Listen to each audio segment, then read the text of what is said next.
Hi, my name is Samantha Wheeler and I'm an Australian children's author. I live in Brisbane and it's a beautiful sunny day today. I thought it would be a great opportunity to share with you a story that I've written. It's not directly related to climate change, but it's about our wildlife and our beautiful Australian environment and some of the things that are happening where we're removing the habitat of our native Australian animals that really affect their ability to survive and long term will affect the climate, will affect the whole food chain and the ecosystem. So this book here is called Mister Cassowary. It's about a little boy called Flynn.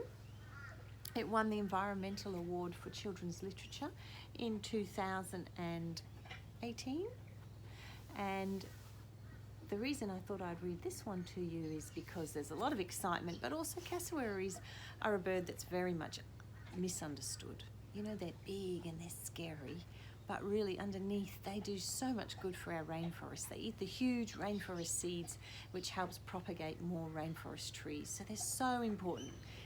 To keep our climate, to keep our environment healthy, we need animals like the cassowary. So this is a story about a little boy called Flynn. Flynn goes up to far north Queensland with his dad, but his dad is petrified of cassowaries. Abby and Flynn go to a rehabilitation centre to help clean up while Dad cooks the barbecue and he won't go inside the centre. And this is what happens. It wasn't long before the smell of sizzling sausages filled the air. My mouth watered. "Want to check it out?" Abby asked. "I'm starving." I looked across the road. Dad had stacked fresh white bread in piles on the small fold-out table and set up bottles of barbecue and tomato sauce. My stomach rumbled. "Race you!" shouted Abby. I took off after her, still holding my rake. We were halfway to the barbecue when someone yelled, "Watch out!" Abby and I skidded to a stop. One of the volunteers was making broad, sweeping motions with her arms. "Hey, shoo, get out, go on, shoo!" she yelled. At first I thought she was shouting at me. My face burned. But then Abby tugged my arm. "Not you, silly! Behind you!" I froze. An adult cassowary was striding towards us. It had lost most of its feathers and pink skin shone through in patches. It was huge, but it looked thin and hungry. "Don't run and don't look it in the eye," hissed Abby. "Just stand really, really still, otherwise." I stood like a statue, my pulse drumming in my ears. The cassowary kept coming, placing one enormous clawed foot deliberately in front of the other. I tried to take deep breaths. It was now only 4 steps away from me and Abby. 3, 2, 1. The cassowary stood directly in front of me. It was so close I could smell its wet feathers. I held my breath and gripped the rake tightly to my chest. Despite Abby's advice, I glanced up at its face. It wasn't looking at me. It was staring over my shoulder at something else. Someone else. 1, 2, 3. I let a shaky breath out through my nose as the cassowary walked steadily past me. But now it was headed towards the barbecue. Its strange yellow and black eyes focused on Dad's back. "Dad!" I shouted. "Dad, be careful!" But Dad couldn't hear me above the chainsaw roaring across the road.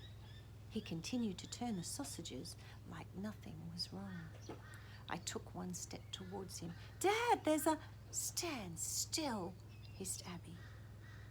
The cassowary darted its head left and right and shook its remaining feathers. It was now only meters away from Dad, and it puffed out its chest. "Dad!" I screamed. "Behind you!" Dad finally turned around. When he registered the huge cassowary before him, his eyes grew wide and his jaw dropped. "What on earth?" He stepped backwards, bumping his bottom against the barbecue. He gripped the tongs tightly. They were his only weapon against the cassowary's murderous claws.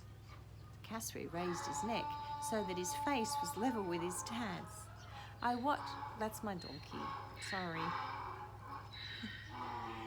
Freckles the donkey wants his breakfast, her breakfast.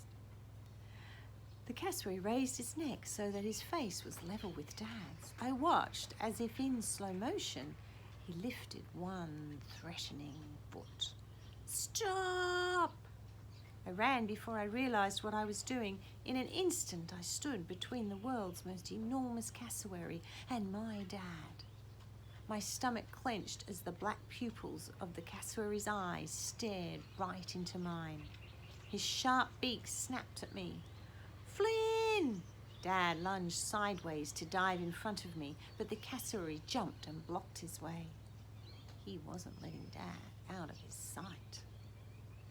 Go away, I bellowed, waving the rake. Get lost! The cassowary opened its beak and hissed. Go away, I yelled. So if you'd like to hear more, you could always borrow a copy of Mister Cassowary or buy it online, or perhaps you can ask and I could read another chapter.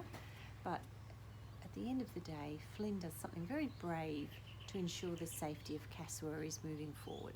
So although his dad's scared of them, he really wants to do the right thing and make sure cassowaries survive in the wild, as we all would love to happen. Thank you so much for listening to my story.